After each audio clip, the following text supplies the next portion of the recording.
Bismillahirrahmanirrahim. Assalamualaikum warahmatullahi wabarakatuh. Alhamdulillahirabbil alamin. Alladzi allafa baina qulubina fa asbahna bi ni'matihi ikhwana. Asyhadu an la ilaha illallah wahdahu la syarikalah wa asyhadu anna Muhammadan abduhu wa rasuluh. Allahumma fassalli wa sallim wa barik ala nabiyyina Muhammad wa ala alihi wa sahbihi wa baraka wa sallam. Allahumma la sahla illa ma ja'altahu sahla wa anta taj'alul hazna idza syi'ta sahla. Rabbi shrah li sadri wa yassir li amri wa hlul 'uqdatam min lisani yafqahu qawli, amma ba'd. Bapak-bapak, ibu-ibu, jamaah salat Isya dan salat qiyamul Ramadan yang dirahmati oleh Allah Subhanahu wa taala. Puji syukur pertama-tama marilah senantiasa kita panjatkan kehadirat Allah Subhanahu wa taala atas segala nikmat, rahmat, inayah dan pertolongannya pada malam hari ini kita dapat melaksanakan ibadah secara berjamaah, sholat taraweh, dan sebelumnya barusan kita laksanakan sholat Isya secara berjamaah. Mudah-mudahan apa yang kita lakukan, ibadah yang kita lakukan, semuanya diterima oleh Allah Subhanahu wa taala. Amin, Allahumma amin. Bapak Ibu sekalian yang berbahagia, ada satu hal yang sangat penting dalam diri kita masing-masing. Rasulullah sallallahu alaihi wasallam bersabda, "Ala inna fil jasadi mudghatan idza saluhat saluhal jasadu kulluhu wa idza fasadat fasadal jasadu kulluhu ala wahiyal qalb." Hadis ini adalah potongan hadis yang agak panjang, tetapi saya baca hanya sebagian yang paling akhir saja. Rasulullah SAW bersabda, "Ala, ingatlah, inna fil jasadi, sesungguhnya dalam setiap jasad manusia, mudghatan, ada segumpal daging. Idza soluhat, atau dalam riwayat yang lain, idza solahat, solahal jasadu kulluhu. Apabila segumpal daging itu soleh, baik, maka semua tubuh manusia, seluruh jasad manusia itu menjadi baik. Wa idza fasadat, namun apabila segumpal daging itu rusak, maka fasadal jasadu kulluhu, maka semua jasad manusia akan menjadi rusak. Ala wahyal qalb, ingatlah bahwa segumpal daging itu yang dimaksud adalah hati. Ma'asyiral hadirin, jamaah sekalian yang dirahmati oleh Allah Subhanahu wa taala. Sejenak kita akan sedikit membicarakan tentang masalah hati, yang mana sebagaimana hadis yang disebutkan oleh Rasulullah SAW tadi merupakan pangkal segala-galanya. Semua kebaikan, semua keburukan yang dilakukan oleh manusia, pangkalnya, ujung-ujungnya adalah karena hatinya. Karena itulah kita sebagai seorang mukmin penting untuk mengenal dan apa sesungguhnya hati itu. Bapak Ibu sekalian yang dirahmati oleh Allah Subhanahu wa taala, hati itu dalam bahasa Arab namanya qalb. Qalb itu artinya adalah bolak-balik. Jadi memang wajar kalau hati itu kerjaannya itu tidak tetap, selalu berubah-ubah, selalu berbolak-balik. Bisa jadi baik, bisa jadi juga jelek. Mungkin perubahannya tidak lama, dalam waktu yang relatif singkat, bisa jadi antara kebaikan hati dan kejelekan hati itu bisa berubah-ubah. Keimanan yang kita miliki, kita semuanya ini adalah orang yang beriman. Dan saya tidak bilang insya Allah, karena kalau orang mengatakan beriman itu harus yakin, tidak boleh insya Allah saya beriman. Kalau mengatakan seperti itu ada keraguan di dalam dirinya. Kita semuanya adalah orang-orang yang beriman kepada Allah Subhanahu wa taala. Dan iman kita itu adalah ada di dalam hati kita. Makanya Rasulullah SAW dalam sabdanya, laisal imanu bitamanni walakin ma wuqira fil qalb. Jadi kata Rasul, tempatnya keimanan itu adalah di dalam hati. Keyakinan kita bahwa Allah Subhanahu wa taala sebagai Rabb, sebagai zat yang harus kita sembah, itu ada di dalam hati kita masing-masing. Itulah letak keimanan. Ketika kita beribadah, salah satu syaratnya diminta oleh Rasulullah agar kita ikhlas melaksanakan ibadah itu. Di mana letak keikhlasan itu? Letaknya adalah di dalam hati kita masing-masing. Karena itu Bapak Ibu sekalian, maka menjaga hati ini menjadi penting dalam kehidupan kita. Menjaga hati ini menjadi nomor satu dalam hidup kita. Fokus tujuan kita dalam segala kehidupan kita, dalam segala aktivitas kita adalah hati kita. Zahirnya manusia bisa sama, tetapi hatinya berbeda. Kadang-kadang kemunafikan itu muncul dengan cepat dalam hati kita.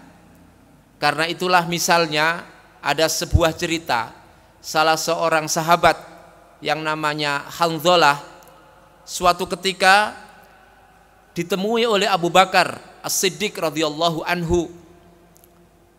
Pada saat ditemui, Abu Bakar mengatakan, bertanya kepada Hanzalah, "Kaifa anta ya Hanzalah?"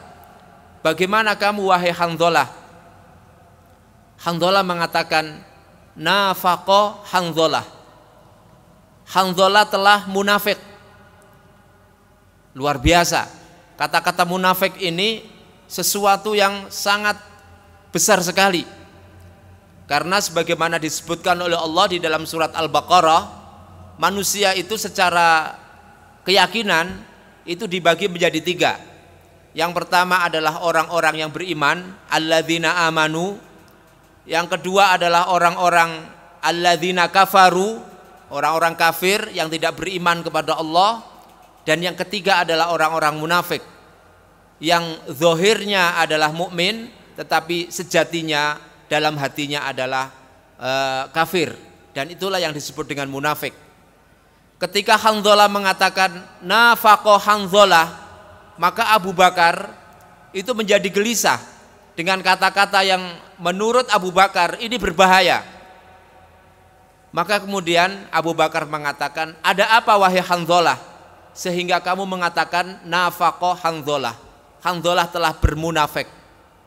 Maka kemudian Hanzalah mengatakan, "Wahai Abu Bakar, bagaimana saya tidak munafik ketika saya berada di sisi Rasulullah SAW, seolah-olah di depan kami ada surga, ada neraka, dan saya menjauhi neraka, kemudian saya hanya ingin masuk surga. Tidak ada lain kecuali dua hal itu saja. Ada surga, ada neraka. Hidup ini seolah-olah dekat dengan Allah Subhanahu wa taala. Tidak disebutkan dengan kehidupan-kehidupan yang lain. Tetapi ketika berpisah dengan Rasulullah, ketika saya pulang ke rumah, ketika saya bertemu anak, ketika saya bertemu istri, maka keadaan saya menjadi berbeda. Hati saya menjadi berubah. Tadinya takut kepada Allah, hanya ingin mendapatkan ridho Allah Subhanahu wa taala. Setelah bersama anak-anak saya, bersama istri saya, maka seolah-olah kehidupan dunia ini masuk dalam hati saya, dan saya lupa dengan apa yang disampaikan oleh Rasulullah SAW. Itulah sesungguhnya yang saya maksud bahwasanya saya telah munafik. Jadi ini adalah kekhawatiran seorang sahabat namanya Hanzalah, khawatir kalau dia munafik, terjangkit penyakit munafik dalam dirinya atau dalam hatinya. Apa yang dikatakan oleh Abu Bakar ketika mendapat informasi, mendapat pemberitahuan dari Hanzalah seperti itu? Wahai Hanzalah, kalau memang itu yang kamu rasakan, sebenarnya saya juga merasakan hal yang sama, kata Abu Bakar. Jadi sama sesungguhnya apa yang dirasakan oleh Hanzalah dan apa yang dirasakan oleh Abu Bakar. Dua sahabat ini luar biasa, sangat khawatir kalau dalam hatinya itu terbersit sedikit saja sifat kemunafikan. Akhirnya dua sahabat ini kemudian bersama-sama, kalau begitu kita ayo bareng-bareng menuju Rasulullah SAW, melaporkan apa yang kami rasakan bersama-sama ini. Kemudian dua sahabat itu pergi bersama menuju Rasulullah SAW dan kemudian melaporkan apa yang tadi dikatakan, bahwasanya dia merasa hatinya itu berubah ketika bersama Rasul menjadi baik, tetapi ketika keluar dari majelis Rasulullah SAW seolah-olah lupa semuanya apa yang dikatakan oleh Rasulullah SAW. Maka kemudian Rasulullah SAW bersabda, mengatakan, walladzi nafsi biyadihi lau tadumuna ala ma takunu na'indi wa fi dzikri la safahatkumul malaikah. Seandainya kalian tetap selama 24 jam ya, sehari semalam itu kondisinya sama sebagaimana kamu berada pada sisiku, maka tentunya kamu adalah orang-orang yang pilihan dan akan dijabat tangannya oleh malaikat. Artinya orang-orang yang suci, orang-orang yang tidak pernah mendapatkan atau yang tidak pernah terkotori dan terganggu oleh apapun. Jadi seandainya kondisi keimanan itu betul-betul prima sebagaimana ketika bersama Nabi Muhammad SAW, maka itulah orang yang bersih dan itulah orang yang nggak pernah berdosa. Tetapi Rasulullah kemudian menyebutkan, mengatakan berikutnya, walakin ya Hanzalah saatan, dikatakan itu 3 kali. Bapak Ibu sekalian yang dirahmati oleh Allah Subhanahu wa taala, jadi menjaga hati ini memang luar biasa, berat sekali.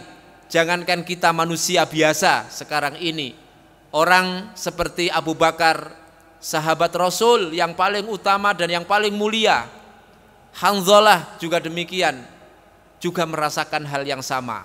Bagaimana menjaga hati itu sangat berat sekali, sehingga kedua sahabat ini menjadi khawatir kalau terbersit, kalau muncul dalam dirinya, dalam hatinya sifat kemunafikan.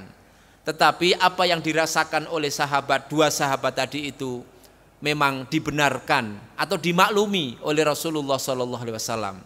Jadi manusia memang tidak bisa 100% selama 24 jam itu terkontrol terus, hatinya itu selalu dalam kondisi prima, tidak bisa demikian. Makanya Rasulullah mengatakan, walakin ya Hanzalah saatan. Itulah yang mungkin bisa kita tadabburi dalam kesempatan kultum pada malam hari ini, Bapak Ibu sekalian. Mudah-mudahan kita semuanya bisa menjaga hati kita, utamanya di bulan Ramadan ini, yang memang bulan Ramadan ini adalah merupakan media yang luar biasa dalam rangka menjaga kekhusyuan hati kita, keikhlasan hati kita, dan kebaikan hati kita. Dengan demikian maka seluruh jasad kita insya Allah akan menjadi baik. Ma'asyiral hadirin, mudah-mudahan demikian. Mohon maaf kalau ada khilaf. Aqulu qauli hadza wa astaghfirullah li wa lakum. Wassalamualaikum warahmatullahi wabarakatuh.